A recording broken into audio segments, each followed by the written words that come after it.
Sì, quest'anno, come per gli anni passati, il 15 di agosto, la sera del 15 agosto, di Ferragosto, l'amministrazione comunale offre e regala alla città il concerto dell'Assunta.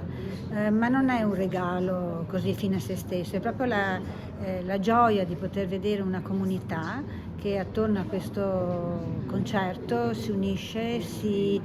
riconosce in maniera collettiva ed affettiva, perché sin dal pomeriggio, verso le 5, così le 5 e mezza, cominciano ad arrivare per avere i posti, per potersi accaparrare i posti migliori, ma per poter assistere a quello che è anche un po' il backstage, no, del concerto, cioè la preparazione, le prove, quindi è veramente molto molto interessante, molto bello anche da parte dell'amministrazione poter constatare questo. E poi, come per l'anno scorso, l'amministrazione comunale